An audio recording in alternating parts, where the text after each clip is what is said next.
première radio et télévision satellitaire au Congo.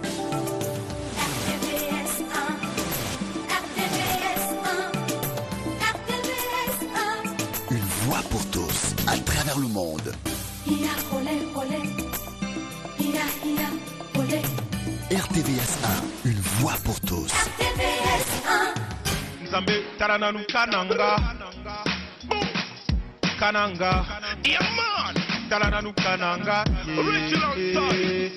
kananga ye Nzambe tarananu kananga Black Animal tarananu kananga ye tarananu kananga tarananu kananga ye babominga neti bakananga kala kala kala kala kala kala kala kala. Mes vers sont moins solides, mes larmes comme encre. Une fois encore une guerre débile, entre frères on se massacre. Du sang comme fond de commerce, les census de politique ne prennent du poids conçu sans la sève de nos carcasses. Comme des cons, prêts au jeu, on se fracasse, décapite. Kananga, c'est toi et moi, Malukai. C'est quoi le bif? Tu dis toucher Beyangana, Malunda. C'est quoi le but? Wale Kalekoma Kananga, Beni Kananga, Chure Koma Kananga. Gome koma kananga, Chimulu kananga, Lobe koma kananga, Kapa kananga, Kanange komi kananga, kananga, kananga, kananga, kananga, kananga, kananga, kananga, kananga, kananga, kananga, kananga, kananga, kananga, kananga.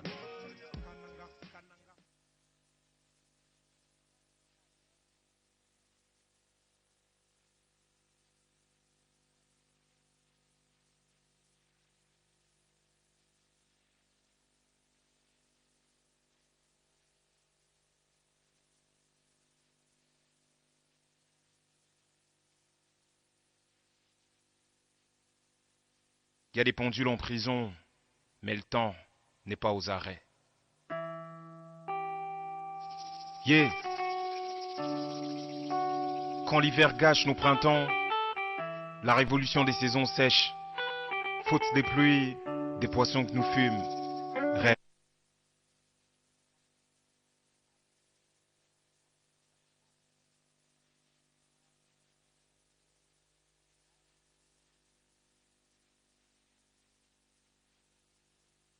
On va dire permettre cet échange ou faciliter cet échange avec la presse qui est bien représentée cet avant-midi. Vous allez donc nous suivre, fidèles auditeurs, durant cette tranche avant que l'on nous retrouve à partir de midi. Le magazine Parlons-en. Alors je vais rapidement présenter, avant de passer la parole à Maître Steve Kivuata, Patient Ligodi, actualité.cd, correspondant de RFI en République démocratique du Congo. Bienvenue Bakoumania, agence France Presse, Anna Irung, Radio Okapi, Willy Kalengai, Géopolis, et Christian Lusakono de Top Congo FM et Mbuta José Nawej de Forum des As. Voilà. Je ne peux pas faire des commentaires. Maître Steve Kivuata, vous avez la parole pour faciliter cet échange entre la presse qui est en face du coordonnateur et M. Adolphe Muzito, donc le numéro 1 actuel de la coalition Lamuka. Okay, je pense que le mot introductif a déjà tout dit, de Thierry Kambundi. On vous souhaite la bienvenue. Madame et messieurs, parce qu'il n'y a qu'une seule dame dans la salle. En fait, c'est depuis le 2 décembre que l'ancien Premier ministre Adolphe Muzito a pris la coordination de la Lamuka, et c'est aujourd'hui qu'il va délivrer son message à la nation à travers le grand organe de presse que vous représentez ici. En fait, le programme sera plutôt bref. Il s'agira principalement d'un mot introductif du coordonnateur en fonction de la Lamuka, et par après, il vous donnera la parole pour vos questions. Je m'en vais directement donner la parole au coordonnateur de la Lamuka, l'ancien Premier ministre Adolphe Muzito. Messieurs de la presse, je voudrais vous remercier d'avoir répondu à mon invitation pour cet échange, les premiers évidemment après ma prise de fonction comme coordonnateur de la MOCA. Nous allons parler essentiellement de la crise dans notre pays.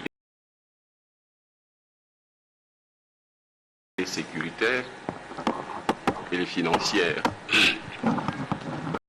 Pour cause de l'illégitimité des institutions, illégitimité des animateurs de ces illégitimité a commencé au lendemain de la publication des résultats. Tout le monde connaît les chaos électoraux. Évidemment, il y a des compatriotes. Le pays se porte bien. Il y a d'autres qui pensent qu'il y a réellement crise, mais la crise n'est pas d'une ampleur si importante que le pays peut se comporter comme dans le passé. Et nous sommes de ceux qui pensent qu'il y a crise et que la crise a une incidence grave sur le fonctionnement des institutions, sur le comportement de l'économie, des finances publiques, de la monnaie, sur la cohésion dont nous avons besoin pour nous battre à l'est du pays et extirper notre pays des occupants.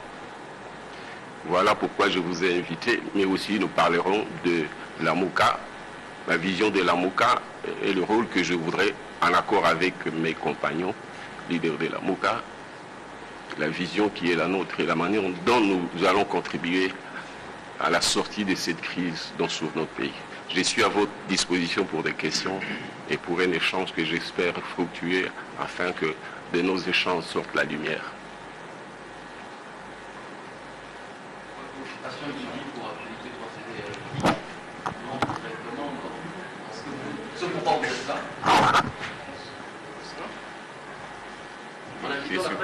En invitant la presse, vous avez dit que vous allez donner des orientations du nouveau coordonnateur de la MOCA. Quelles sont ces orientations? L'orientation pour la MOCA rentre dans le cadre de la convention de la MOCA. La MOCA a 4 objectifs ou 4 valeurs qu'il défend. D'abord, la protection de la Constitution. Défend la Constitution pour qu'elle n'ait pas de révisions sur toute position verrouillée.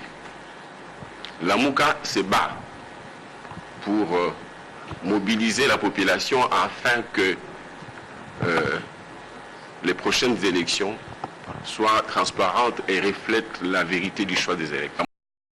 La MOCA se bat contre les antivaleurs, mais aussi pour une gouvernance. Ma vision sera celle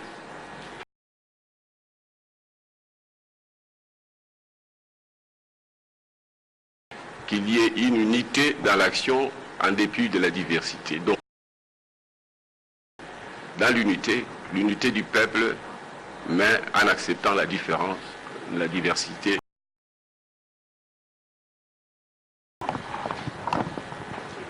Je vais préciser ma question. Qu'est-ce que le nouveau coordonnateur de la MOCA va apporter à la MOCA en cette période 2020, on bientôt, et on sait très bien que l'actuel pouvoir est en place bientôt 1 an. En tant que nouveau coordonnateur, qu'est-ce que vous apportez de nouveau, sachant que vous, il y a déjà d'autres coordonnateurs de la MOCA qui sont passés, et vous arrivez maintenant dans ce contexte. Qu'est-ce que vous avez de nouveau, de particulier? Ce que je voudrais apporter de nouveau, c'est d'abord préserver les acquis de la lutte. Les 3 précédents ont maintenu les caps. Bien sûr qu'ils ont...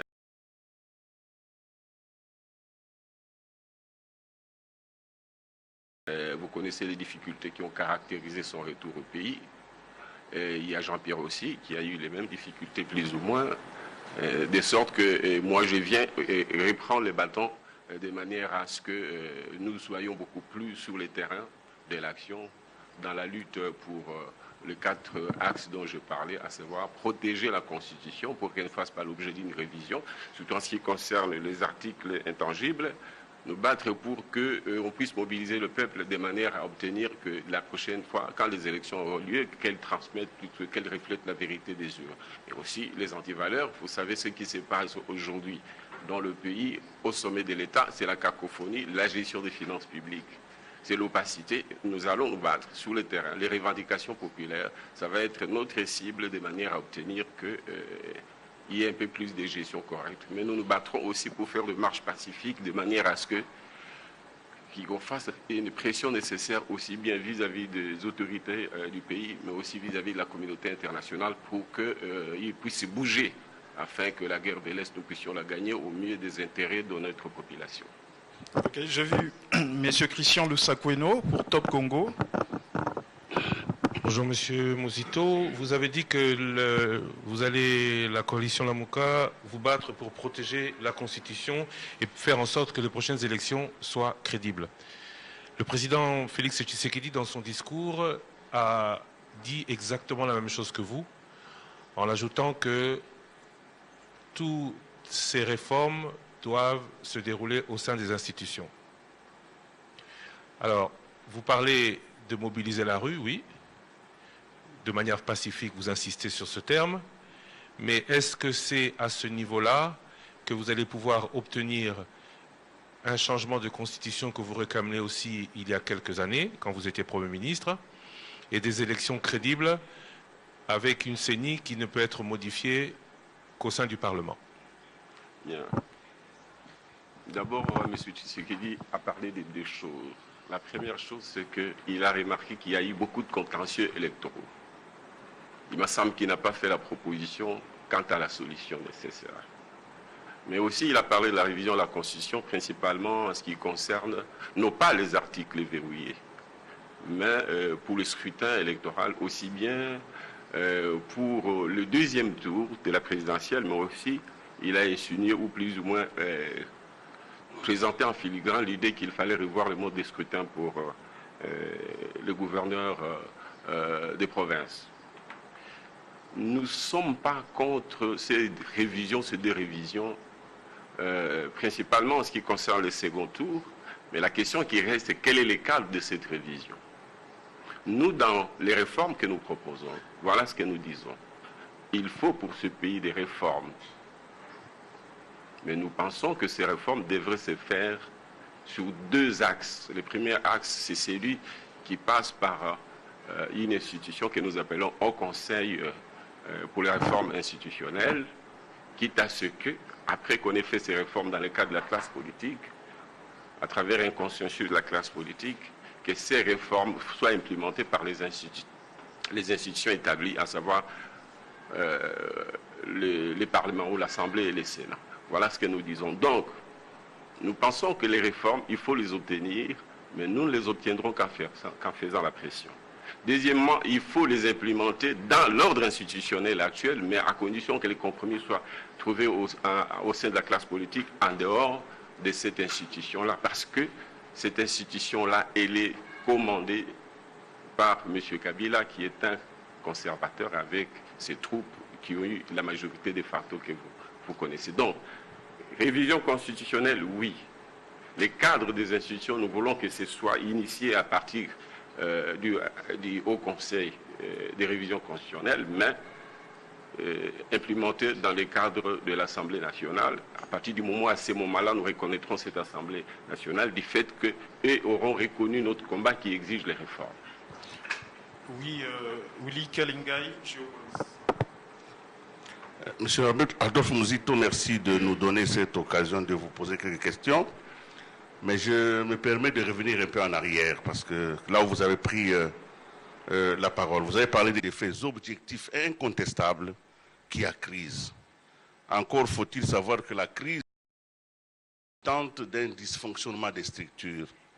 Aujourd'hui, la Mouka, c'est sort des institutions, dans le sens que quand il y a élection, il y a une majorité qui se crée, et il y a une minorité qui devient l'opposition. La Mouka n'est pas dans l'opposition selon ce que j'ai cru comprendre. Mais la Mouka se situe comment? Dans quelle démocratie sommes-nous si un groupe de Congolais, aussi brillant qu'il soit, se situe en dehors des institutions pour faire un combat politique? Il faut donc nous préciser un peu votre situation institutionnelle. Quelle est la position de la Mouka? D'abord, votre question renferme ce que je considère comme étant une faute. Premièrement, nous ne sommes pas une démocratie. Nous sommes une dictature. C'est toute la question. Je crois que cette séance va tourner autour de ça. Est-ce que nous sommes une démocratie qui dysfonctionne, qui se porte mal, ou nous sommes une dictature qui se porte bien?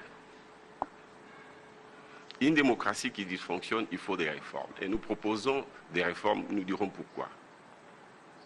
Une dictature qui se porte bien, on ne la réforme pas, on s'en débarrasse, on la tue.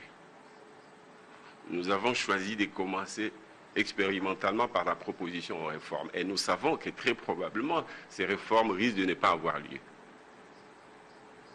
Mais surtout, même si elles ont lieu, ce sera à l'image de l'oppresseur. Et si elles ont lieu, elles ne seront pas appliquées. Maintenant, vous posez la question où nous nous trouvons institutionnellement. Parce qu'après les élections, il y a la majorité, d'une part, d'autre part, il y a l'opposition. Nous nous disons, après les élections, il y aurait eu une majorité réelle, reflétant la vérité des urnes, et une opposition réelle, reflétant aussi la vérité des urnes, ceux-là qui n'auront pas eu le mandat du peuple, mais qui ont eu le mandat qui n'ont pas eu le mandat du peuple pour gérer, mais qui ont eu le mandat du peuple pour apporter la contradiction et enrichir les débats. Nous ne sommes malheureusement pas dans ces cas d'école. Ceux qui ont perdu se sont imposés et ceux qui sont la majorité. Ceux qui ont gagné ont été exclus, n'ont pas été investis. D'où la dictature. Donc les postulats, il faut les changer.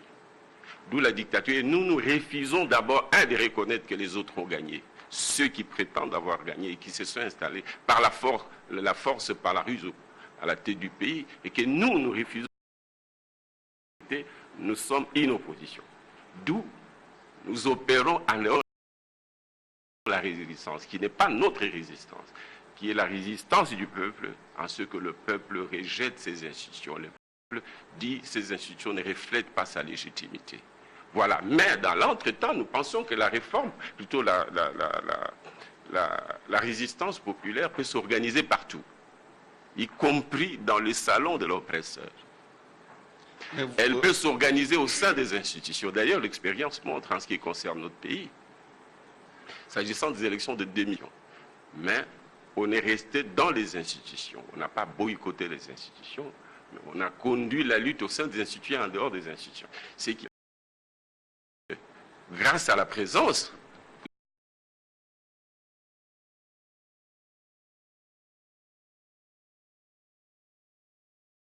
électorale, et le peuple a plus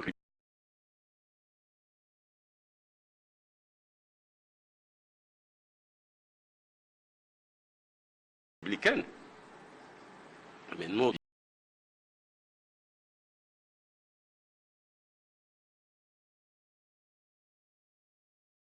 Qui ont pris le pouvoir est acceptable. Mais nous disons, cette Cour constitutionnelle est à la solde du pouvoir en place. Puisque nous sommes dans les schémas républicains, même s'il entretient une illusion, nous devons jouer aussi sur le peuple, dans le peuple pour revendiquer la vraie solution. C'est pourquoi vous avez l'impression qu'il y a une attitude ambivalente. D'une part, nous sommes au Parlement, nous voulons nous battre au Parlement, je viens de le dire, et d'autre part, nous revendiquons les marches pacifiques, revendiquons les exigences du peuple de manière à ce que nous puissions obtenir qu'on rentre aux élections, mais en passant par des réformes. Donc ce n'est pas une contradiction, c'est une approche complémentaire. Avant de prendre Alain Hiroum pour le code de la radio Capi, on prend José Nawej pour Forum des As. Oui, monsieur le coordonnateur, est-ce que vous ne voyez pas que là vous êtes dans une ambiguïté et que très souvent on sort de l'ambiguïté qu'à son détriment? Vous ne pouvez pas en même temps dire à la population, nous ne sommes pas dans le schéma, je veux dire, républicain, et de l'autre, on vous retrouve dans les institutions. Ça, je crois que ça me paraît être ambigu. Il faudrait, pour votre propre crédit, élaguer, disons, évacuer cette ambiguïté. Je suis en train de vous dire qu'il ne s'agit pas d'une ambiguïté. Il s'agit d'une démarche complémentaire qui commence par dire nous restons au sein du Parlement pour surveiller la manière dont les lois sont prises. C'est que quand vous êtes dans le Parlement, vous n'êtes plus dans, vous ne combattez plus une dictature. Parce que vous ne pouvez pas être membre du Parlement et dire nous combattons la dictature. En fait, je reprends votre mot, dictature, vous cautionnez la dictature en entrant dans un Parlement dont vous contestez par ailleurs la légitimité. Ça paraît Comment voulez-vous contradictoire. que je considère un système qui, après les élections, contrairement au texte, parce que contrairement au texte de la République, comment voulez-vous que je qualifie un système qui ne publie pas les résultats? À qui on demande de faire le comptage, il ne fait pas le comptage des voix. À qui on demande de publier, comme le dit la loi, les résultats circonscription par circonscription, il ne le fait pas. Nous disons ceci, nous sommes au Parlement comme minorité, mais qui ne veut pas reconnaître la majorité en place pour y servir d'espace, si vous voulez, d'information, de surveillance, de manière à ce que si ce n'est pas des choses graves à l'intérieur, y compris en ce qui concerne, comme je l'ai dit, lutter pour que la Constitution ne fasse pas l'objet d'une révision en ce qui concerne les articles interdits, il faut faire le relais dans le peuple et amener le peuple à faire des marches pacifiques, à faire un soulèvement pacifique pour que ce que la majorité, entre guillemets, factice veut faire n'ait pas lieu. Ce n'est pas une contradiction, c'est une approche des luttes. Nous voulons lutter et dans les institutions. Vous savez que la population qui s'est plainte du régime, comme dans le passé d'ailleurs, et vous avez des ouvriers, vous avez des cuisiniers, qui travaillent chez l'oppresseur, qui se plaignent de l'oppresseur, mais au moins qui sait qu'est-ce qui se passe à l'intérieur. Donc nous pouvons mener la lutte, y compris au salon de l'oppresseur. C'est pourquoi nous sommes dans ces parlements-là, pour surveiller les actes, les initiatives qu'ils prennent, mais faire le relais dans le peuple en lui disant voilà ce qui se passe, vous devez descendre dans la rue, pour que ce qui veut être fait, ce qu'ils veulent faire, qu'ils ne le fassent pas. Ah, donc en clair, vous conciliez les deux tendances qu'il y a dans la MOUCA, à voilà, savoir... c'est ma démarche, c'est ma vision, et c'est comme ça. Oui. D'ailleurs, ce n'est pas que ma vision, nous tous, nous sommes d'accord pour dire qu'il faut mener les deux combats qui sont complémentaires. Donc les combats républicains pour apporter la contradiction, enrichir les débats, et puis les combats de la résistance, grâce aussi à ces revendications dans les institutions, où nous informons le peuple des complots qui sont ouvris contre lui. Oui, non, ça me paraît essentiel cette question pour clarifier votre démarche. Parce que quand nous avons Martin Fayulu devant nous, vous dites vous êtes leader de l'opposition, il dit carrément non, moi je ne suis pas dans l'opposition, c'est moi le chef de l'État élu, c'est lui qui parle, c'est moi le président de la République élu, je ne suis pas dans l'opposition. Mais là vous êtes en train de nous dire... je suis le chef de l'État, le président élu, mais non investi. Oui, mais il ne veut pas qu'on le présente comme leader de l'opposition. Or, il y a certains actes, quand vous êtes au Parlement, par définition, vous êtes dans le camp de l'opposition, parce que vous n'êtes pas dans la majorité. La séquence où vous êtes au Parlement, vous reconnaissez qu'il y a un pouvoir, qu'il y a une majorité. Donc là, vous jouez les jeux parlementaires. Mais quand vous êtes en dehors, vous ne jouez plus les jeux des institutions. Non, mais ce que nous disons, nous sommes au Parlement, nous reconnaissons qu'il y a un pouvoir, mais un pouvoir illégitime. Nous sommes dehors pour faire en sorte que ces pouvoirs partent. Mais nous disons qu'il ne partira pas de notre faute, de notre fait, il partira du fait du peuple. Et en même temps, nous disons, mais il partira aussi par la vérité des urnes. C'est pourquoi le projet de sortie de crise qui consiste à dire, faisons des réformes, ensemble comme classe politique, dans le cadre d'un espace consensuel, et proposons ces réformes au pouvoir établi, mais qui n'aura que des compétences liées, et à partir de ces réformes, qui corrigent c'est par où le mal est arrivé, à savoir la Cour constitutionnelle, la CENI, etc., nous puissions rentrer aux élections le plus rapidement possible. Donc, M. Fayulu fait une proposition de sortie de crise. La MOUCA, dans son ensemble, est d'accord sur les principes des réformes. Nous disons qu'il faut faire des réformes.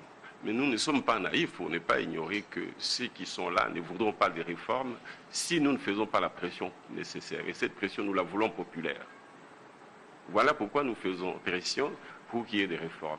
Mais maintenant, pour qu'un pays change, comme toute société, et changer par des réformes, et si par les réformes, ce n'est pas possible, parce que les réformes, c'est l'apanage d'une démocratie. Le peuple va constater qu'il n'est pas possible, dans le cadre de ces systèmes, d'obtenir les réformes qui aillent dans le sens de ses intérêts. Le peuple va utiliser l'autre formule, la formule de la révolution. Donc un pays change soit par les réformes si on est en démocratie, par la révolution si on est en dictature. Il n'y a pas de contradiction dans cette double démarche qui, pour moi et pour nous, est complémentaire. Alain Hirong pour Radio Okapi. Prenons le volet sécuritaire. Quelles sont les propositions concrètes de la MOUCA pour mettre fin à l'insécurité qui sévit dans l'est de la RDC, notamment à Béni? Mais en attendant, on peut plus ou moins calmer la situation en renforçant la MONUSCO en ce qui concerne la brigade d'intervention rapide. Nous avons lancé un appel en direction de la MONUSCO, de la communauté internationale de manière générale. Et nous avons lancé un appel à notre armée pour qu'elle se restructure, pour qu'elle soit vigilante, de manière à ce que les infiltrés qui, dans l'armée, tuent,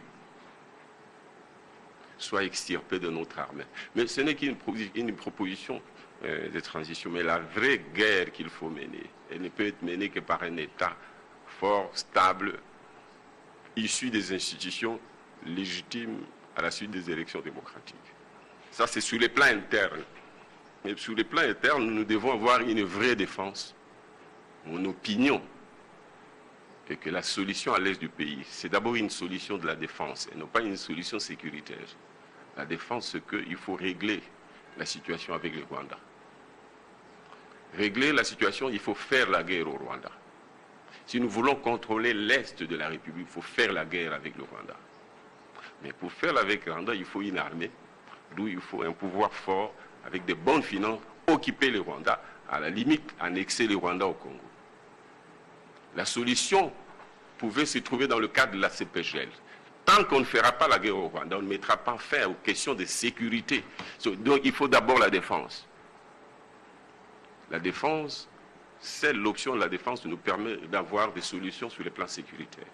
Il faut faire la guerre au Rwanda, occuper le Rwanda, administrer le Rwanda, annexer le Rwanda. La CPGL ne peut se faire qu'à ces prix-là. Les Rwandais, l'élite rwandaise aime tellement le Congo, les richesses du Congo, qu'elles viendront. Exploiter ça avec nous dans le cadre de la CPGL, après qu'on ait réglé. Comment vous pouvez, vous, élite congolaise, vous journalistes, penser qu'il est normal que les Rwandais influent sur la politique congolaise?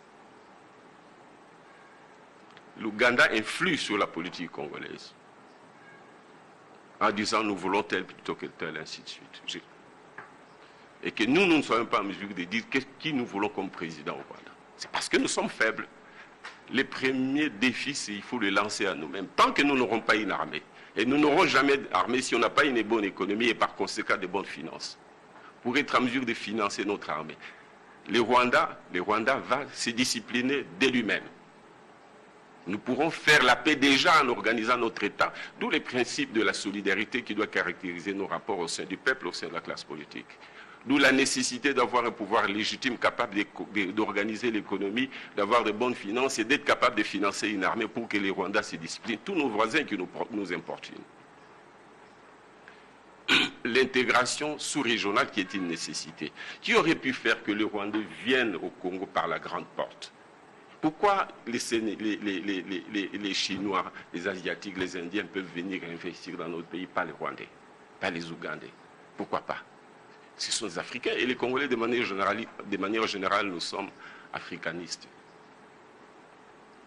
Les Rwandais peuvent venir investir, exploiter. D'ailleurs, les 10 000 ou les 5 000 ou 8 000 kilomètres carrés qu'ils veulent avoir et qui n'auront jamais, en tout cas qui n'auront pas la paix.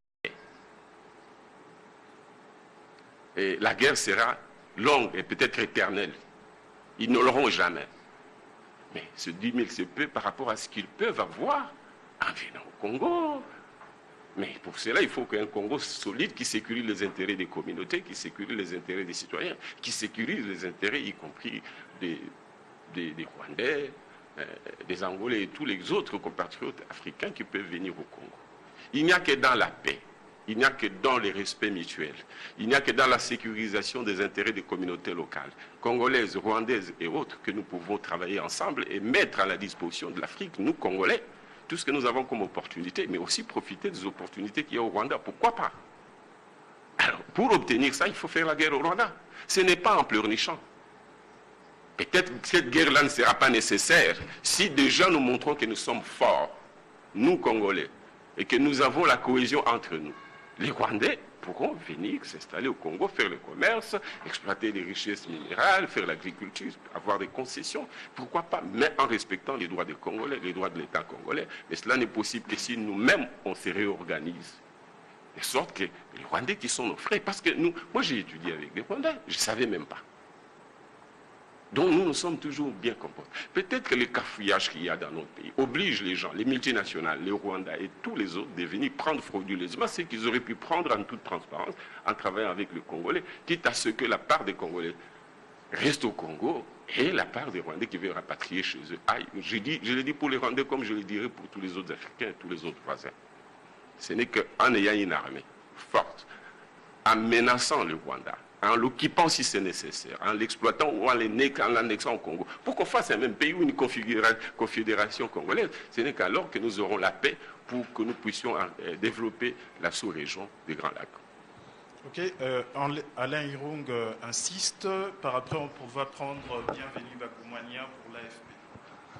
Monsieur le coordonnateur de la MOUCA, cette position belliciste que vous semblez afficher ne serait-elle pas contre-productive au moment où votre coalition a besoin de l'apport des différentes ambassades, de la communauté internationale, et ce discours en ces jours, est-ce qu'il ne serait pas dangereux également de considérer que le Rwanda, que le mal congolais, c'est le Rwanda?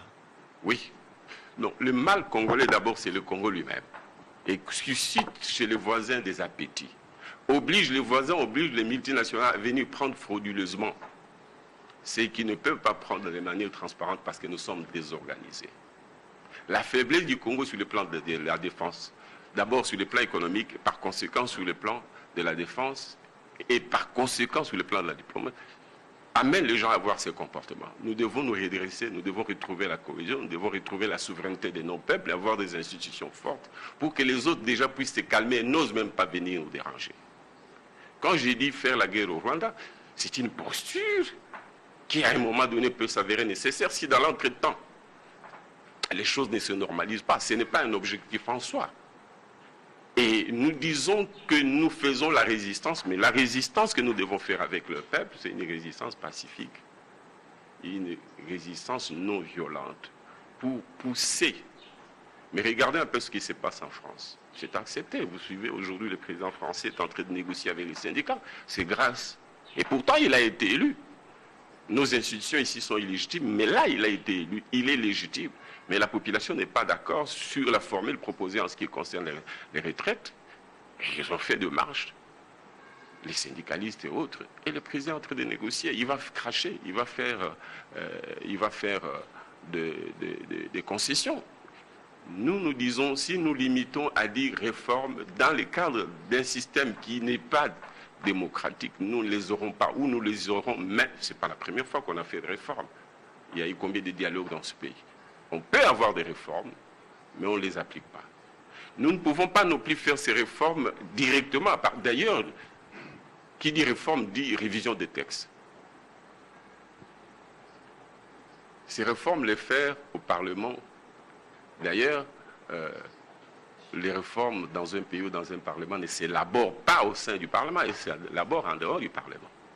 D'où nous voulons réfléchir ensemble, en tant que Congolais, en tant qu'élite politique congolaise, pour nous mettre d'accord sur ce qui n'a pas marché. Et là où il faut corriger, sur le plan institutionnel, CENI, Cour constitutionnelle, etc., de manière à ce que si nous nous mettons d'accord, parce que les députés, FCC, CACH, la MOUCA, nous serons, la classe politique, plutôt la société civile aussi, si nous nous mettons d'accord, les parlements seront amenés avec une compétence liée de formaliser ces réformes-là. Voilà les compromis qu'il faut trouver dans un contexte de rapport de force qui permet que ce soit équilibré plutôt que de commencer les réformes directement au sein d'un Parlement qui est sous la botte de M. Kabila. Voilà. Donc la communauté internationale, elle va nous soutenir, mais vous savez qu'elle ne nous soutient toujours pas. Vous savez ce qui s'est passé, la manière dont ça s'est passé. Les Français ont dit, je crois la diplomatie française a dit, ben voilà, les élections, les institutions qui étaient mises en place, c'est à l'image d'un compromis type africain. Donc il peut pour dire que ça s'est fait en dehors de toute procédure démocratique. Ok, bienvenue Bakoumania, AFP. Oui, vous demandez à ce qu'on puisse renforcer l'armée et ça demande suffisamment de moyens financiers. Est-ce qu'il ne serait pas judicieux pour vous de venir soutenir M. le Président Tshisekedi qui a proposé un budget de 10 milliards et que le Parlement a voté à hauteur de 11 milliards pour que justement on puisse redynamiser l'armée et faire la guerre comme vous le dites? Bon, vous voulez que je le soutienne comment? Et d'abord, lui, il a besoin de mon soutien. Il a un Parlement, il a un gouvernement soutenu par ces parlements-là. Il a fait des promesses de campagne. Il a promis un budget de 15 milliards en 2000, disons plus ou moins 8 milliards en 2019. Il est en train de terminer ce budget-là pour un total cumulé de l'année de 4 milliards 7, avec un déficit qui va approcher les 400 millions de dollars. Et pourquoi? Parce qu'il a fait adhésion à un pouvoir politique qui ne permet pas, même s'il peut se poser aussi un problème de capacité de son côté, mais le principe c'est que le régime ne lui permet pas de faire des réformes. C'est un pouvoir conservateur auquel il a fait allégeance. Ensuite, pour 2020, il fait un budget de 11-12 milliards, ça signifie mensuellement, il pense pouvoir collecter près de $1 milliard, 1 milliard. Mais quand vous programmez une telle augmentation, où vous programmez 1 milliard, il faut regarder les derniers mois de l'année précédente, vous avez réalisé combien? En moyenne par année, pour l'année précédente, l'exercice budgétaire précédent, vous avez collecté combien? Il aura collecté plus ou moins 4 milliards 7, mais maintenant, pour l'année suivante, il pense qu'il peut faire le double, ou plus du double, parce qu'il programme 10 milliards, plus ou moins, dont 9 milliards avec ressources propres. Moi, je ne le vois pas en train de doubler le budget d'un exercice à l'autre. Je ne le vois pas passer d'un budget ou d'une trésorerie mensuelle de plus ou moins 400 millions de dollars à une trésorerie mensuelle, le 12e mensuel de janvier, à 900 millions de dollars. Or, les promesses qu'il a faites l'obligent à aligner la masse salariale à un niveau que le prochain budget, mais surtout le mois prochain en janvier, il ne pourra pas couvrir. D'où il sera obligé soit de recourir à la planche à billets pour financer la différence qu'il ne pourra pas, qui va représenter la moitié de la trésorerie mensuelle. Soit qu'il va recourir à la planche à billets pour financer la différence des dépenses que les recettes ne lui permettront pas. Les recettes fiscales classiques ne lui permettront pas de couvrir. Soit alors, il ne va pas financer ses engagements, ses promesses qu'il a faites, ou il finance les salaires, il finance le fonctionnement de l'État, il n'envoie pas l'argent aux provinces, il ne paye pas la dette. Vous avez entendu parler de la régie des eaux de la Seine qui ont des difficultés de trésorerie, notamment parce que l'État ne paye pas sa facture auprès de ces institutions. Donc il sera en difficulté financière. Vous demandez que je l'aide en faisant des propositions. Je crois que nous reviendrons là-dessus, mais je ne l'aide pas en entrant dans un pouvoir dont il n'a même pas le contrôle. On prend la RTVS 1 avec Bijou Nzonzi avant de revenir avec Géopolis. Merci beaucoup. Monsieur le coordonnateur de la MOUCA, vous venez tout à l'heure de dire que la communauté internationale ne nous soutient pas toujours. Cette même communauté internationale ici en République démocratique du Congo, représentée bien entendu par la MONUSCO. La MONUSCO, c'est vraiment la position de la MOUCA. Vous voulez à ce qu'elle soit encore là pour son appui, même logistique. Vous ne voyez pas d'abord ces contradictoires, les faits de dire que la communauté internationale qui ne nous aide pas, mais sa représentante ici, vous appuyez sa présence, et aussi avec la prorogation de son mandat ici, quelle est votre position aujourd'hui par rapport aux désidérata de la population de Beni, de Butembo, qui est dans la chair vive de cette situation-là, des guerres, qui exige à tout prix le départ de la MONUSCO? Bien, merci. Il ne s'agit pas d'une contradiction. Nous avons dit la communauté internationale, ici nous avons fait allusion non pas principalement à l'ONU, mais aux États, de manière générale, qui ne nous soutiennent pas toujours, ou qui ne soutiennent pas la démocratie chez nous, soutiennent leurs propres intérêts, et c'est des bonnes guerres. S'agissant de la MONUSCO, nous avons dit aussi longtemps que notre armée n'est pas organisée, structurée, bien équipée, bien financée, nous aurons besoin de la MONUSCO. Mais dans son volet intervention et sécurité, de manière à protéger la population. Parce que la population demande à la MONUSCO de partir parce qu'elle est excédée. Elle ne rencontre pas son intérêt en ce qu'elle ne se sent pas protégée. C'est une pression nécessaire. Voilà pourquoi nous avons dit, puisque notre armée elle-même pose des difficultés, parce qu'elle est infiltrée, elle participe aussi aux tueries à travers les infiltrés. Si nous faisons partir la MONUSCO sans nous préparer, sans renforcer notre propre armée, ça va être le déluge, ça va être le chaos. Voilà, donc c'est pas, nous voulons le départ de la MONUSCO progressivement, mais à condition que notre armée soit préparée à prendre les relèves. Mais nous ne croyons pas non plus à cette relève et à son efficacité. Parce que tout ce que nous vivons sur le plan sécuritaire, les faiblesses de l'armée, a pour origine essentielle un pouvoir illégitime. Et cette illégitimité, nous en avons depuis toujours, de manière générale, avec quelques moments de légitimité, mais provisoire. Et donc nous disons, la solution, c'est la démocratie. La solution, c'est la légitimité qui passe par la vérité des urnes, qui passe par la souveraineté du peuple. Et ce n'est qu'alors que nous pourrons avoir, en ayant les institutions légitimes, fortes, stables, nous pourrons avoir une bonne économie sur laquelle on peut prélever les recettes fiscales nécessaires afin de financer une armée qui puisse être le garant de l'intégrité de notre territoire. Le coordonnateur avait promis de parler aussi en lingala. Je crois que les journalistes n'oublieront pas de poser des fois aussi des questions en lingala. C'est à moi de parler en lingala, ils n'ont qu'à poser les questions en français. Avant de poser ma question, permettez que je fasse quand même un petit commentaire. J'ai été relativement quand même, ce qui est rare, choqué un peu par votre prise de parole sur le Rwanda. J'ai fait un commentaire, hein, et puis je vais poser ma question. Ancien Premier ministre de ce pays, vous avez géré des questions sécuritaires au plus haut niveau, mais je sens quand même une forme de culture de la stigmatisation. Je ne sais pas si le Rwanda, vraiment, c'est un terme générique, hein, pour désigner nos ennemis, parce que, ayant fixé comme ça sur le Rwanda votre curseur, bon, je ne sais pas, hein, c'est un commentaire que j'ai fait avant de poser ma question.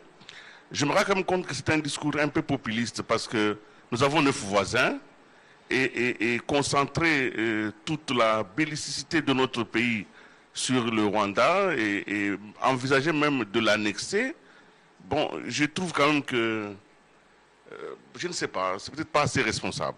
C'est un commentaire. Quel est d'après vous, quel devait être le discours pour un pays ou pour une élite dont le pays est sous occupation? Pour un pays... Non, ça dit que si ces commentaires, je les fais, c'est parce qu'en réalité, il y a une absence de démonstration. Vous devez nous démontrer, parce que nous parlons quand même à notre peuple, comment le Rwanda nous occupe. Il faut le dire, parce qu'aujourd'hui, il faut le dire. Il ne faut pas simplement les déclarer. Il faut le dire comment les Rwandais occupent le Congo. Comme ça, ça ne serait pas simplement une déclaration, ça serait une démonstration.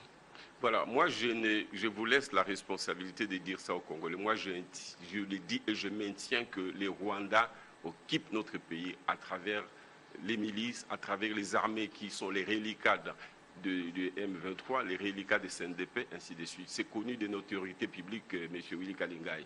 Lisez les rapports mapping. Je crois que je n'aurai plus besoin de faire des démonstrations. Très bien. Maintenant, je pose ma question. Ma question, vous êtes aujourd'hui pour la coordination de la MOUCA, le numéro 1.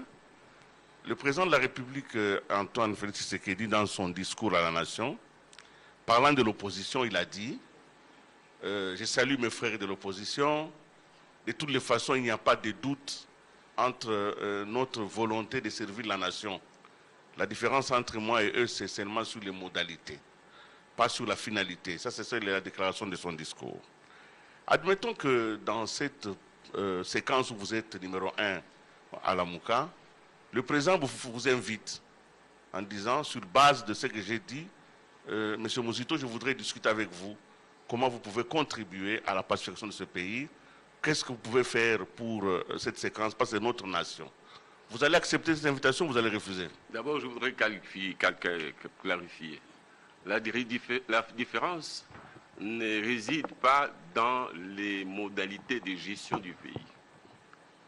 La différence réside dans les modes d'accession au pouvoir. La différence ne réside pas dans les politiques entre celles que lui applique, lui et son groupe, et celles que nous préconisons. La différence réside dans les systèmes politiques. Nous disons que c'est un système dictatorial qui arrive au pouvoir par la force, qui veut garder le pouvoir par la force et la ruse. Et que par conséquent, la différence des politiques publiques découle de cette première différence des systèmes. Et donc, nous lui dirons, parce que je n'irai pas le voir, ni les voir seul, moi encore seul, c'est ensemble. Il doit le dire pas à moi, mais à la nation. Parce que je ne suis qu'un citoyen. Et la Mouka ne se confond pas au peuple. La Mouka, ce n'est qu'un porte-étendard de la volonté populaire, exprimée dans les urnes en décembre 2018.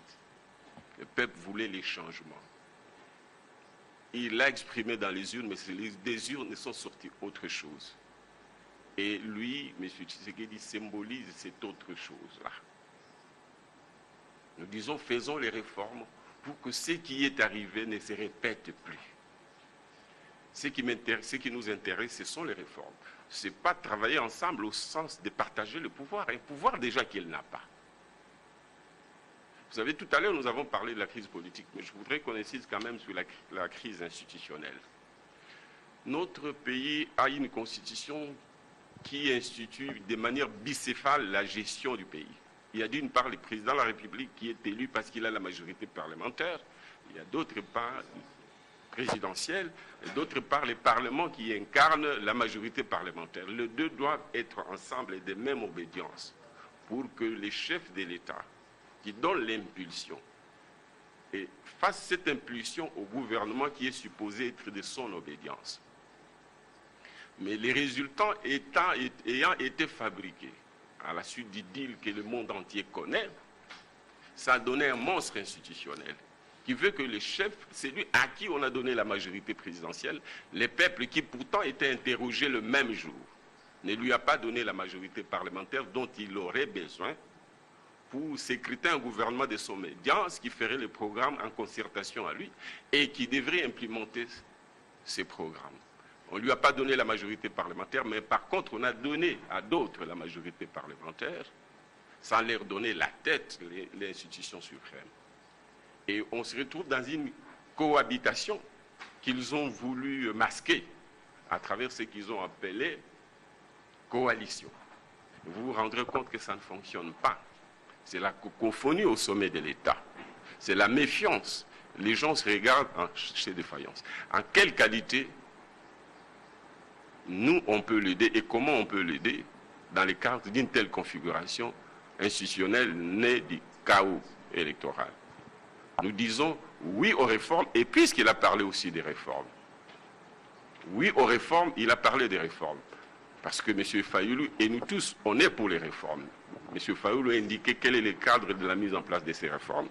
Nous irons aux réformes dans le cadre d'une institution que nous appelons Haut Conseil pour les réformes institutionnelles et en implémentant ensemble, y compris les acteurs de leur bord politique, y compris leurs députés, dans cette instance-là, de facto, on pourra alors, à ce moment-là, puisqu'il y aura une reconnaissance mutuelle, une reconnaissance de leur institution de notre part, mais une reconnaissance de notre combat en ce que désormais tous, on accepte de corriger.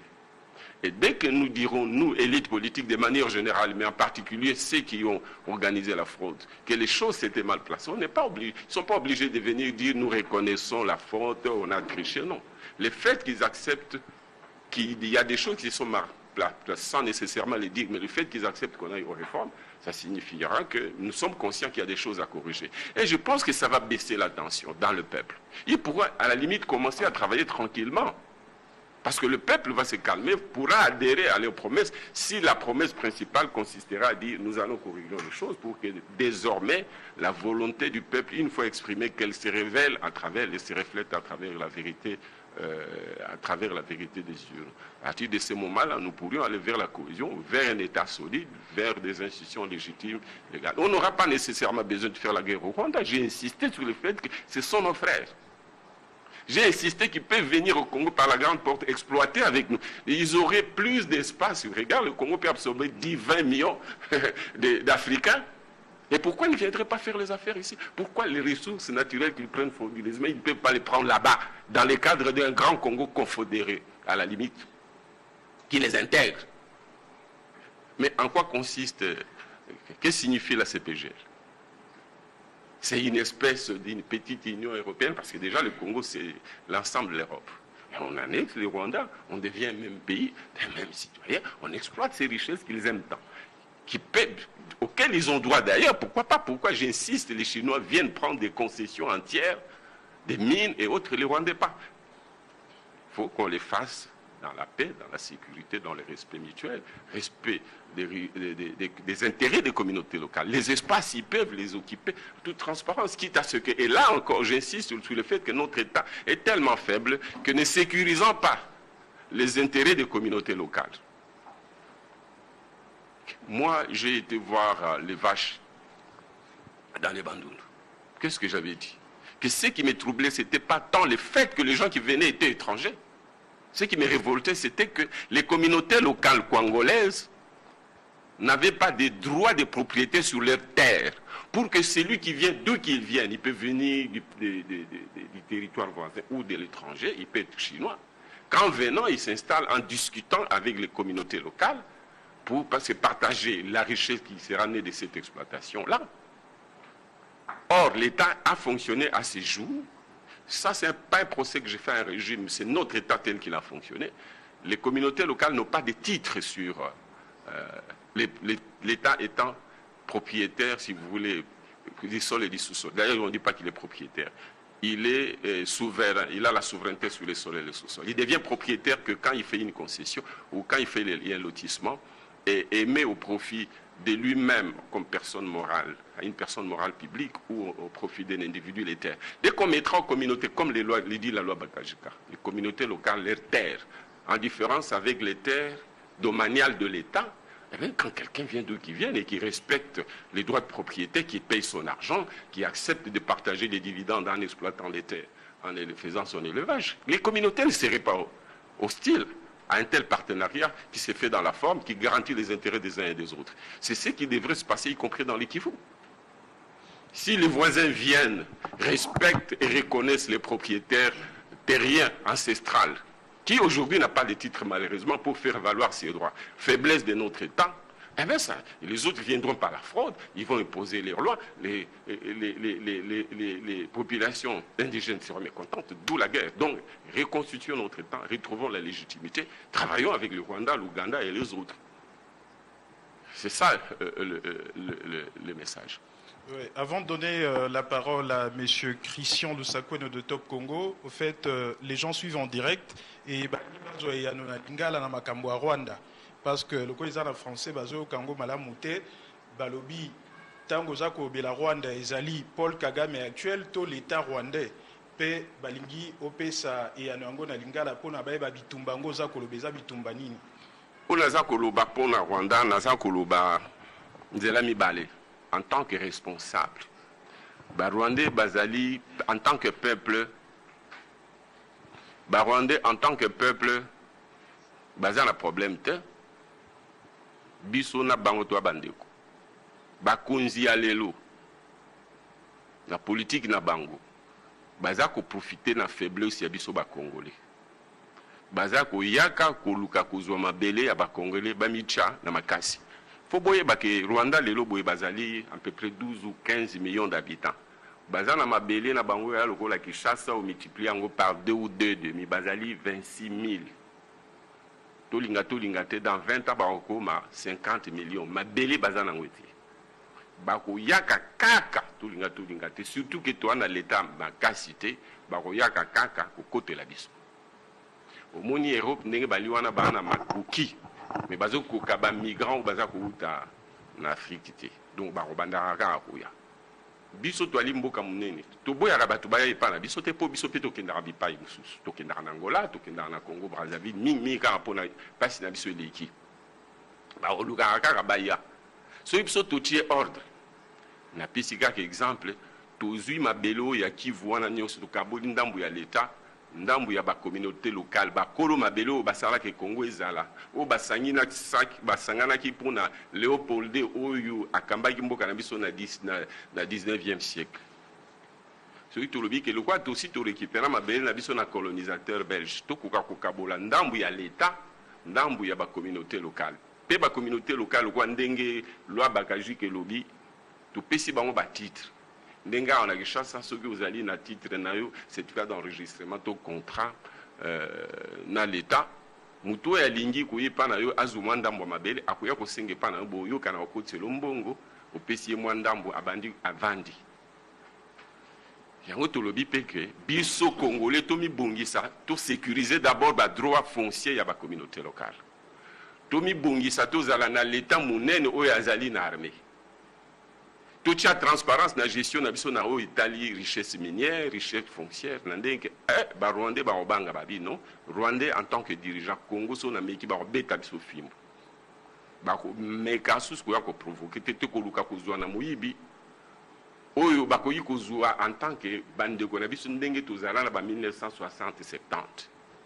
Yango tolobi boye mabe nyonso toza komona ezali peuple rwandais te ezali peuple congolais ezali bakonzi na biso na ndenge baobongisa ke tamboli ya l'état te na ndenge tango su baotinda batu neti bao bazoya ko conquérir l'espace na est tango su be batu wana pe pasi eleki na ba élite na bango ba militaire na bango bazoya ko kota na makasi biso pe tozokoka kolongola bango te soki tomi bongisi en tant que congolais soki to bongisi o to bingi CPGL na kanisa oyo bazozwa biso na tango Rwanda aye ko exploiter moi espace moko boy à respecter bi pa ya komi eza l'administration locale eza la provinciale eza la chef coutumier ba respecter ba droit na bango ba respecter pouvoir coutumier na bango comme on dit bande ko na biso ba sénégalais ba salim mingi awa ba tie ba boutique ba musu ba na ba ferme na bango pourquoi pas.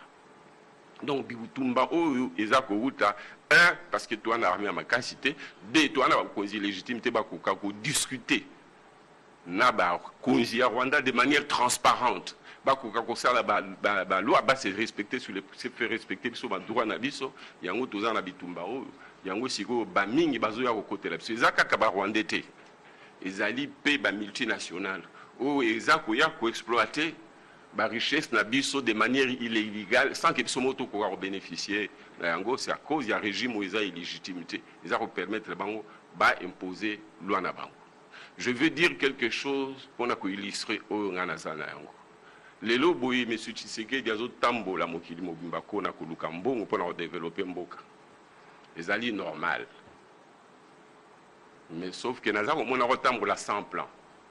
Ogo ko kende pas voisin na été atielo mwa fufuto mwa nini o memi ata sanité. Azo kende maboko pamba sans plan sans programme. Yango bomoni banda bandi ko tambola signata contrat mo côté. Au lieu à Kening, na aucun discours mon appelé ça qui a lobby que Angola ezali na PIB à 120-125 milliards de dollars, ils ont un budget proche de 30-40 milliards de dollars.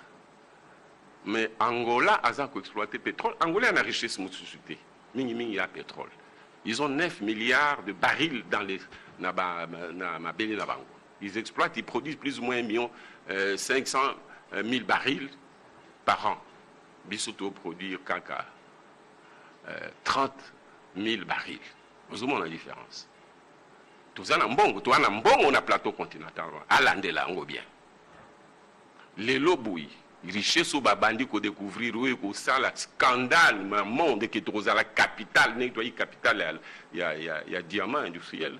Les alliés lithium, à l'an de l'exploitation, la richesse au ça, combien de tonnes de lithium que nous avons dans le sous-sol. Bazar, ça, quoi, babomba. Le gars là, il peut baser comme nyonga, il pas, il a un courage, une force nécessaire pour aller dans la connaître. Il y a tambola au Lukambongo, bongo toi dit n'angwa, bao il y a azar au kende koluka, bazulu kande baya, il y a benda bango, mais ça signifie qu'il est le dossier du lithium, qu'il est le dossier du cuivre. Tout outil qu'on découvrir dans le là-bas, plus ou moins 50 millions de tonnes de cuivre. Ça représente plus ou moins 300-400 milliards de dollars, en prenant le prix moyen de 7 000. Nauka IP a l'obéi que à cause de sa certification. Certification, c'est bien. C'est déjà une bonne évolution. mais il doit faire la titrisation. C'est-à-dire que concession na balo ba kopesa ngo nani. Et puis ba kopesa ngo à quelle valeur? Parce que nazo mon a ba contrat muso ba signé sur des gisements dont on ne connaît déjà ni la teneur ni le volume. Donc le logo au bandi ko teke logo na yo yebi na no valeur na ngote. Bazo ça quoi ba soutenir mais en réalité bazo pointa yo pour bango ba benda biloko ya pays na bino. Donc il faut s'intéresser. Il faut aller là Inga. Il faut aller là les blocs pétroliers, il y a lac Albertine. Il faut aller là banque entreprise publique. Je ne l'ai jamais entendu parler des réformes des entreprises publiques, ni la réforme de la banque centrale qui est en déficit, ni des établissements publics proprement dit qui sont en déficit. À travers les entreprises publiques, à Kokako mobiliser Mbongo et Belé pour restructurer, redimensionner SNEL. On a régi des eaux, ainsi de suite. Mon au côté belé, SNEL est reproduire. Même Yinga, on a ceux qui SNEL et Zalaka n'a bénéfice. Et Zalaka bien géré. Il y a un moment où il y a un bon pour construire barrage Moussousou. Parce que barrage Yinga 1 à 2 Ezali n'a pas beaucoup à SNEL. Il construire barrage Yinga 3 grâce à la ressource à SNEL. Mais SNEL doit faire l'objet d'un redimensionnement, d'une extension, grâce aux apports à capitaux étrangers qui peuvent drainer de l'argent et créer de l'emploi dans notre pays. On a limité à ce niveau-là en réponse un peu à la question, il y a Koyeba, M. Tshisekedi na Koyiko Sunga Ndengeni. Je voudrais parler du budget. Vous avez émis des doutes sur la capacité du gouvernement actuel de mobiliser le double du budget précédent en recettes. Alors vous avez... Je reviens sur Adolphe Mouzito, Premier ministre. Vous affirmez avoir permis d'atteindre le point d'achèvement alors que tout le monde sait ou pense qu'on vous avait retiré la signature à ce moment-là. Vous affirmez aussi avoir multiplié par 5 le budget de l'État quand vous étiez Premier ministre. Par 4. Pourquoi est-ce que vous pensez que l'actuel n'arrivera pas à le multiplier par 2 alors que vous parlez de toutes ces richesses qui peuvent rapidement, sans effort, on pourrait même dire, sans gros effort, multiplier le budget.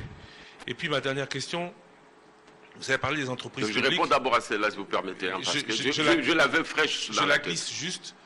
Vous avez cité la régie des eaux. Certains disent que vous n'avez pas payé en 2 ans ce que Tchibala a payé en 1 an à ces entreprises. Quelles sont les dettes de la régie des eaux et de la SNEL? Pourquoi avoir accumulé, on parle de plus de 30 ans de dettes, qu'aujourd'hui certains viennent critiquer comme héritage ou simple fait du gouvernement actuel? Voilà. Bien, d'abord je commence par la fin. J'ai effectivement accumulé la dette des entreprises publiques, y compris de la régie des eaux. Et parce que je voulais annuler la dette de la communauté internationale qui s'est chiffrée à 14 milliards de dollars. Et je payais cette dette-là pour atteindre les points d'achèvement. C'était l'un des critères. Donc, j'ai réussi, en payant la dette de la communauté internationale, obtenu l'annulation de 9 milliards. Aujourd'hui, le Congo est redevenu vierge financièrement. C'était une femme violée par la communauté internationale. Le Congo est redevenu vierge et même est en mesure de mettre au monde, mais Kabila l'a mis en ménopause, si je peux me permettre cette expression-là, pour des raisons que nous allons développer par la suite. Et donc, on m'a retiré la signature. J'ai écrit à celui qui m'avait fait cette lettre, à savoir les directeurs de cabinet du président de la République, qui n'avaient pas le droit de le faire. Et d'ailleurs, je crois que cette connerie continue. En lui disant, messieurs, vous voulez me retirer une signature que je n'ai pas.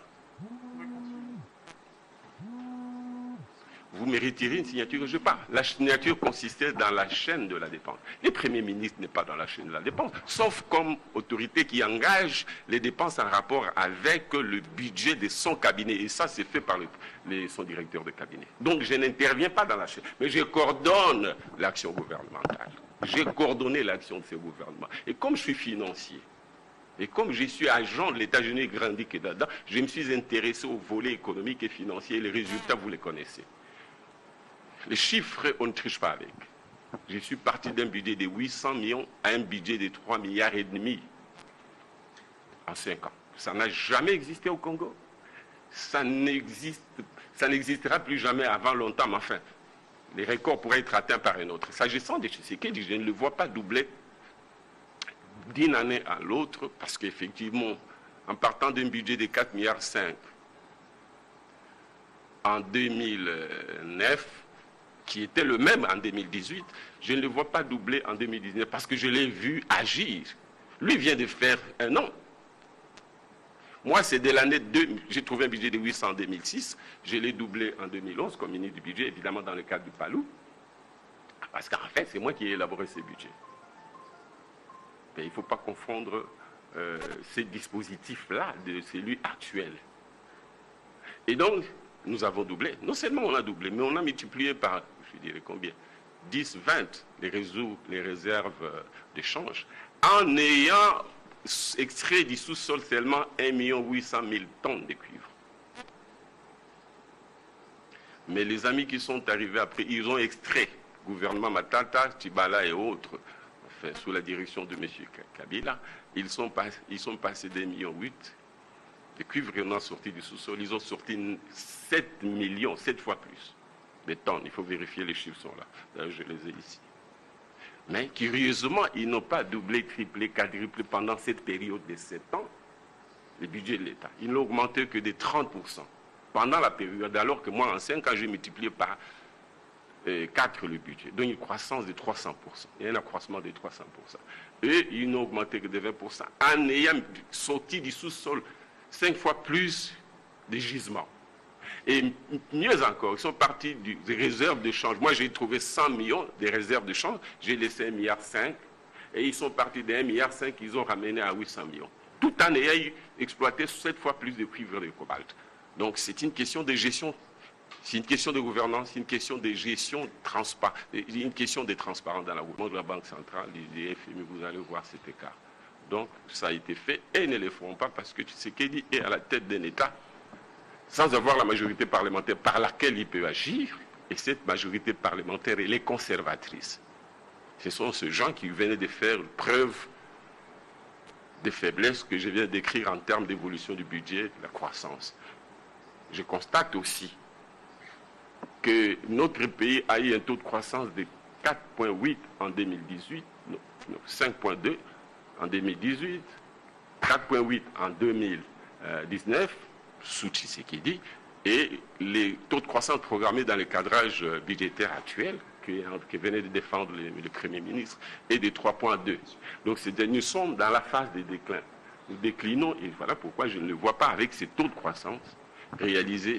Et je ne suis pas seul à le dire.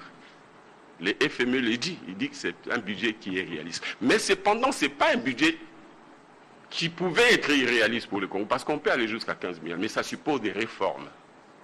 Ces réformes, il ne peut pas les obtenir dans le cadre de cette gouvernance, pour les raisons évidentes que je viens de décrire. Oui, je prends bienvenue Bakoumania. Il nous reste 20 minutes. On vient de totaliser 1h10 minutes. Nous nous dirigeons vers la fin. Nous irons jusqu'à 2 heures. Oui, coordonnateur, ma question, je reviens sur le budget.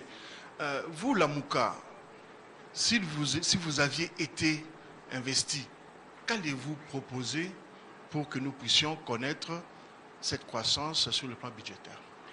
Bien.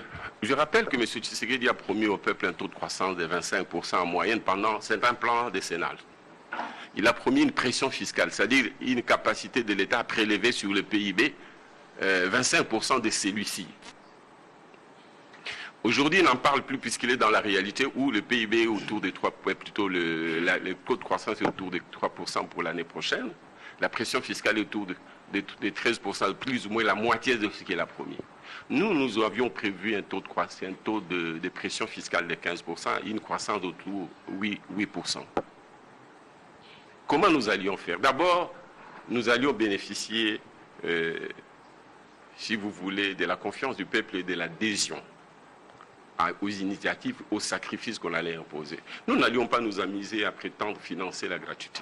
Pour nous retrouver dans l'impasse telle que nous serions obligés de recourir à la planche à billets et faire monter, faire chauffer les dollars sur le marché de change, comme c'est le cas aujourd'hui. Nous allions faire des promesses qui correspondent plus ou moins à la réalité, mais en ayant une approche plus ou moins progressive de l'évolution. Et le peuple nous aurait fait confiance et nous allons accepter de patienter. Deuxièmement, nous allions recourir à toutes les opportunités pour financer la construction du Congo, avec un paquet de mesures qui permettraient qu'on finance. Mais pour financer la construction, il faut travailler avec la communauté internationale. La communauté internationale a une règle du jeu. La règle du jeu, c'est d'abord, pour qu'on vous prête notre argent, il faut montrer que vous allez gérer de manière transparente. Gérer de manière transparente d'abord votre argent, c'est-à-dire les recettes que vous collectez et les recettes potentielles, y compris en ce qui concerne le secteur d'extraction. Les mines que vous donnez aux autres, vous devez le faire en respectant la règle d'appel d'offres internationale pour que vous ayez la meilleure offre possible.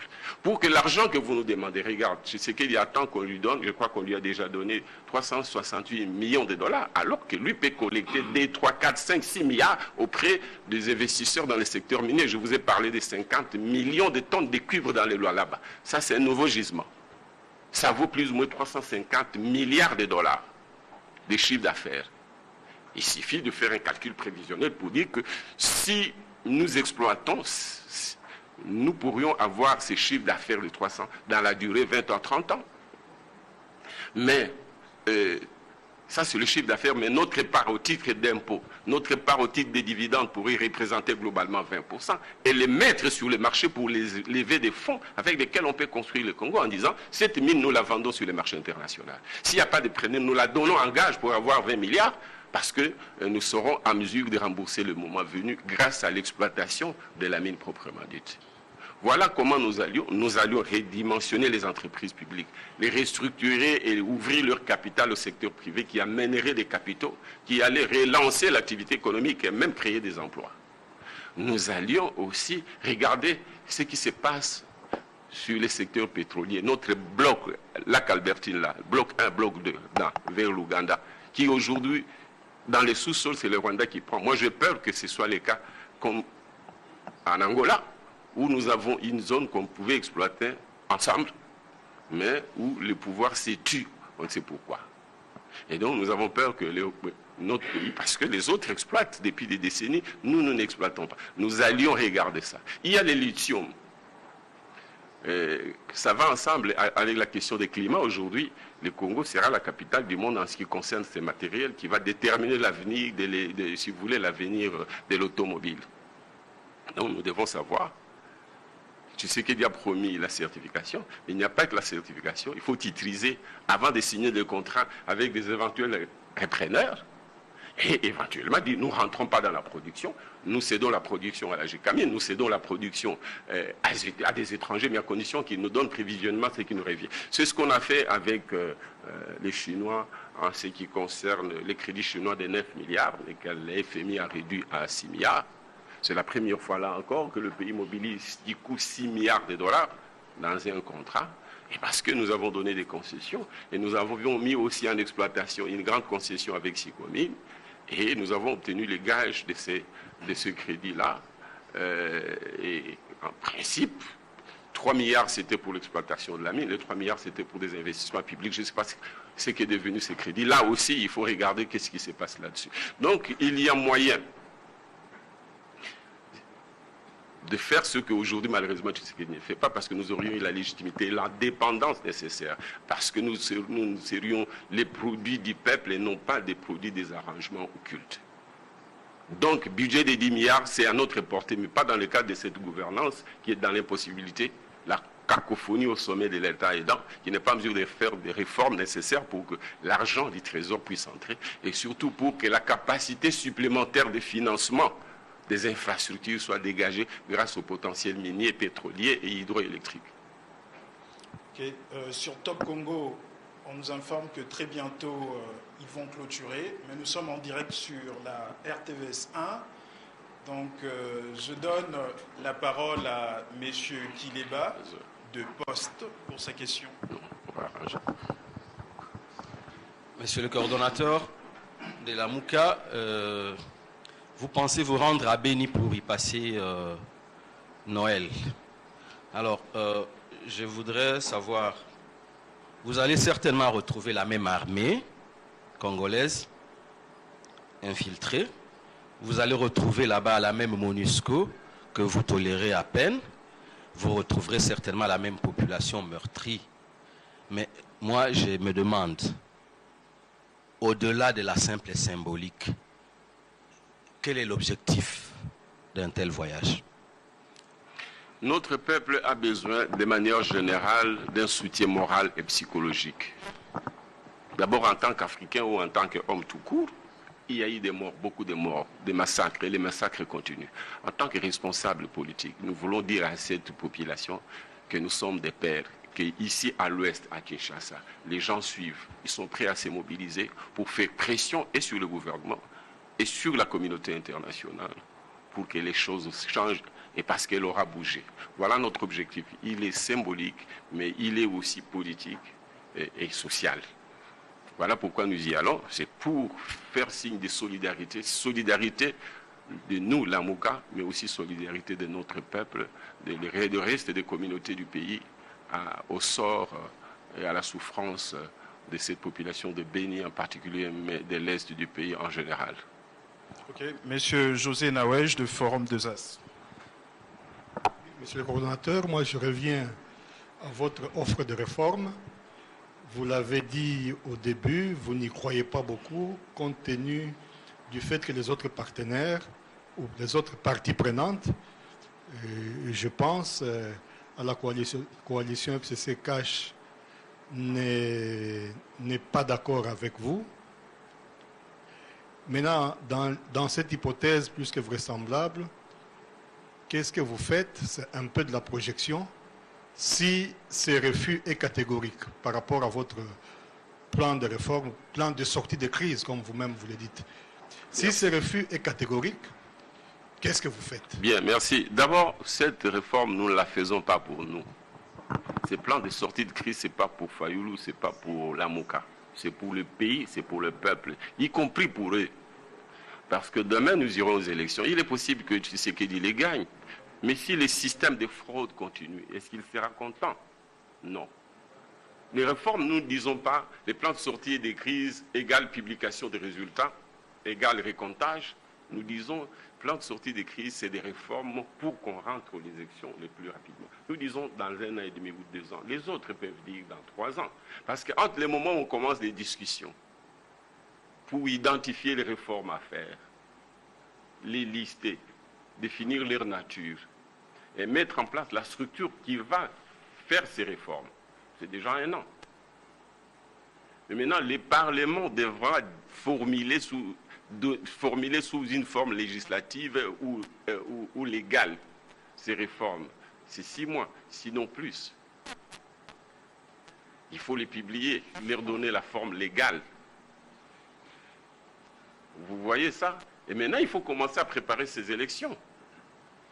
Vous n'avez pas peur que si nous devons commencer les réformes pouvaient même avoir lieu sans que nous on les revendique. Déjà, Tshisekedi qui est dans son fauteuil, qu'il a eu de la manière qu'on connaît, parle des réformes.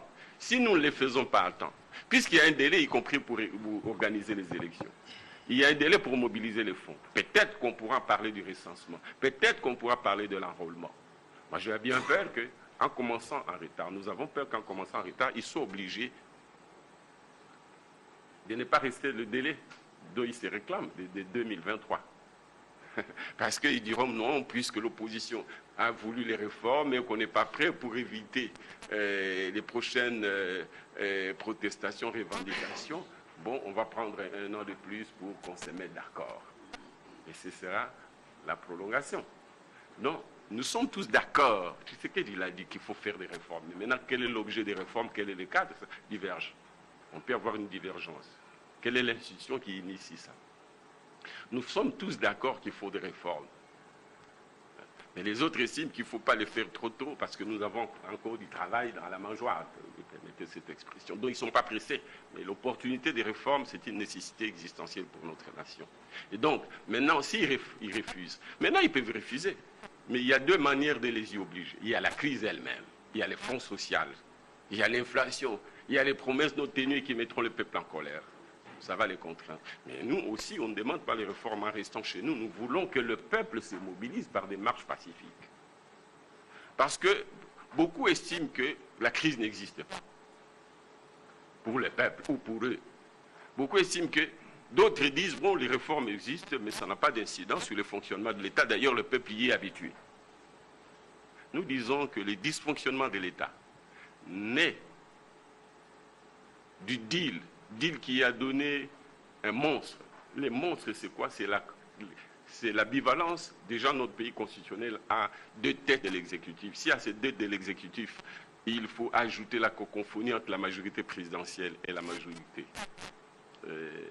parlementaire, un tel État ne peut pas fonctionner correctement, ne peut pas créer la richesse, ne peut pas investir, ne peut pas avoir la crédibilité nécessaire, la stabilité nécessaire pour que les investissements viennent. On m'a toujours accusé d'avoir demandé que les investisseurs ne viennent pas. Non, j'ai dit que les investisseurs ne viendront pas dans un contexte d'instabilité, dans un contexte d'illégitimité et de la désunion. C'est ce que j'ai dit. Et donc, il faut rapidement faire des réformes, aller aux élections, des élections anticipées. Anticiper signifie dans 1 an, dans 2 ans, dans 3 ans, mais à condition que nous allions aux élections le plus rapidement possible, mais en passant par les réformes institutionnelles que nous allons définir ensemble. S'ils ne veulent pas, le peuple qui sait qu'il y a 2 façons de faire avancer les choses. C'est soit par les réformes de la part de ceux qui sont au pouvoir, s'ils sont des démocrates, c'est soit par la révolution de sa part. Il choisira la voie si on lui en prive celle que nous proposons. Mais en tant qu'économiste, est-ce que vous avez pensé au coût d'éventuelles élections anticipées? L'argent viendrait d'où, par exemple, non, pour aller à ces élections? C'est pourquoi nous disons, nous, il faut faire des réformes. J'insiste, il faut faire des réformes. C'est le principe des réformes. Nous disons 1 an et demi. Mais le tout dépend à quel moment on commence les discussions. Mais les autres qui gèrent les affaires de l'État peuvent dire non, il nous faut 1 an, 2 ans pour mobiliser les ressources. Les plus importants qu'on accepte le principe des réformes. Les plus importants qu'en acceptant le principe des réformes, on désamorce la tension populaire. Parce que le peuple est mécontent. Si pour vous, il n'est pas mécontent de la crise politique en ce qu'il y a eu fraude électorale. Mais au minimum, il est mécontent de ce que les pays ne marchent pas bien. Les gens d'en haut qui sont nés dans l'illégitimité sont dans la cacophonie. Donc il faut faire ces réformes, la tension peut baisser et les gens qui sont au pouvoir pourront avoir un environnement assez plus ou moins sain pour travailler en reconnaissant que les choses se sont mal passées. Et le peuple, regardez un peu comment, vous voyez la nervosité des compatriotes de l'UDPS, alors qu'ils sont au pouvoir. La frustration qu'ils dénoncent à tort ou à raison, qui relèvent à tort ou à raison. Que penseriez-vous de ceux qui ont élu Faïlu, qui sont majoritaires? Quelle doit être leur attitude? Je crois que c'est la même frustration, sinon plus.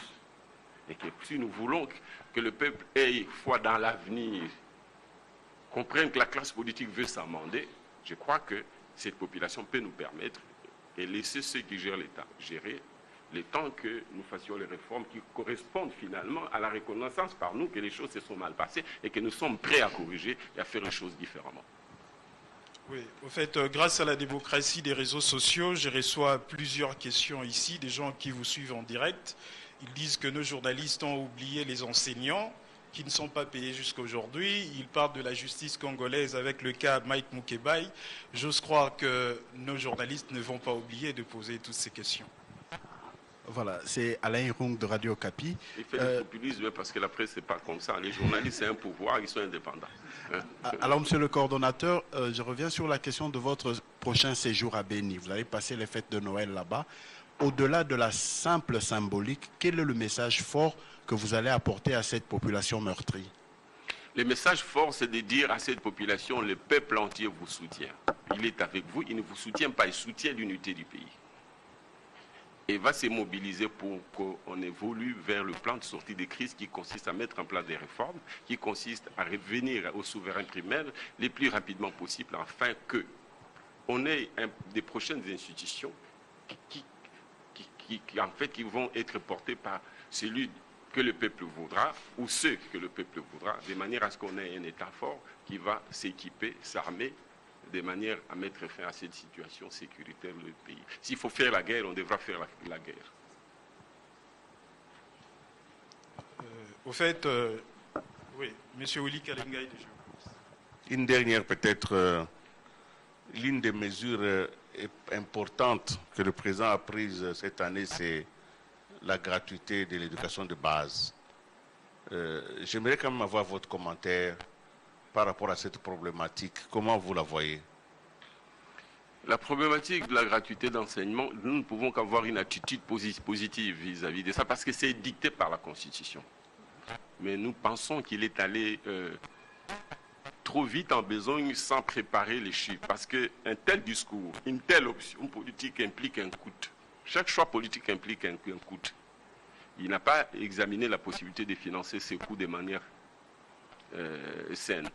Et puis, soulager les fonctionnaires, soulager le peuple, ça doit être une politique plus ou moins d'ensemble, surtout dans ces secteurs-là. Il a fragmenté et il est même en difficulté pour financer ça. Regardez, il a promis des choses. La première fois de doubler les salaires des fonctionnaires de manière générale. Il est même allé jusqu'à 400 $ pour les militaires, auquel cas il devait l'appliquer à l'ensemble. Ça suppose qu'il devait doubler, voire tripler le budget de rémunération. Et aujourd'hui, il a plus ou moins doublé le budget de rémunération. Je pense qu'il a augmenté de 60%.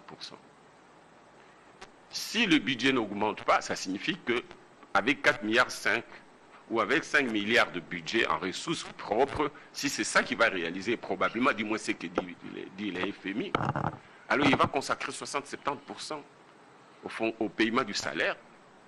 Et il n'y aura pas de ressources pour l'État. Donc il a des difficultés et il est allé trop vite et il n'a pas prévu l'ensemble des rubriques qui devaient faire l'objet du financement de l'État et qui étaient prises en charge par les parents. Voilà la difficulté qu'il va avoir.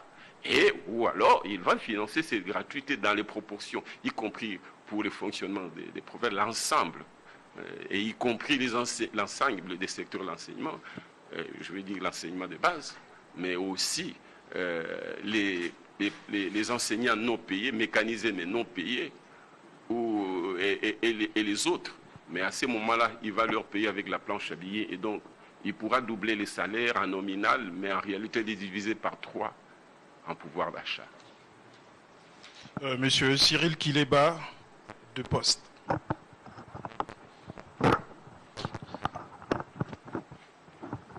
On va faire une petite incursion dans la justice.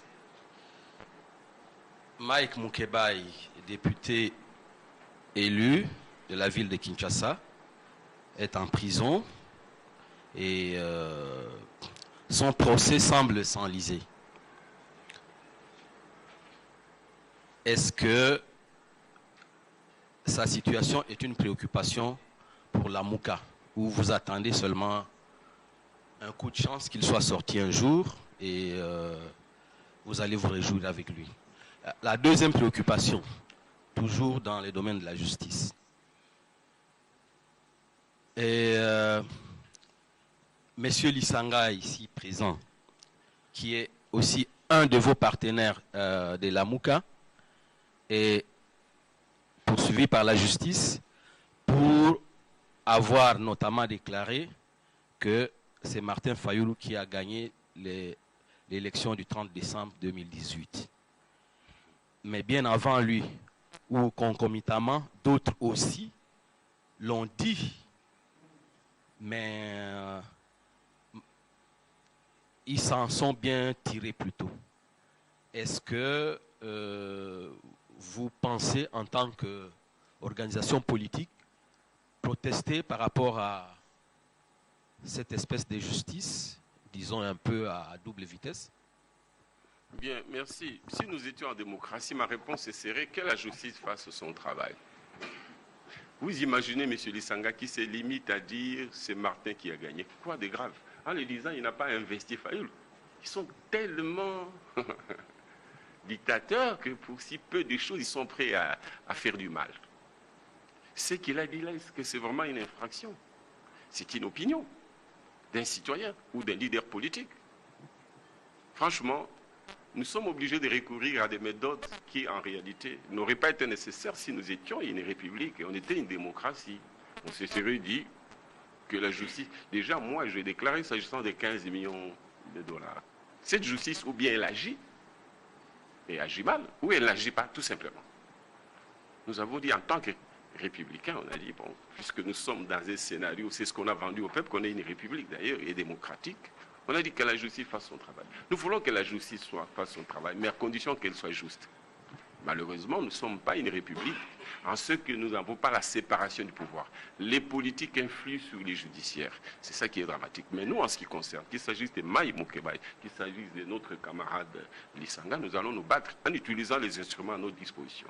Nous avons nos avocats, d'une part, et d'autre part, nous avons le peuple avec nous. Nous ferons les pressions pacifiques nécessaires pour les obliger à respecter les droits fondamentaux de Mike Moukebaï, qui est victime d'un complot, qui est victime d'un règlement de compte que M. Lissanga Bonganga.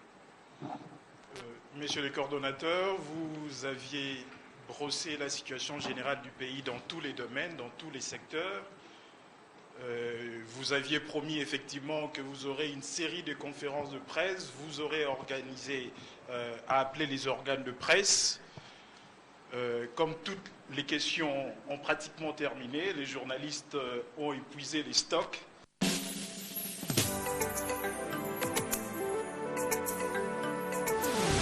Première radio et télévision satellitaire au Congo.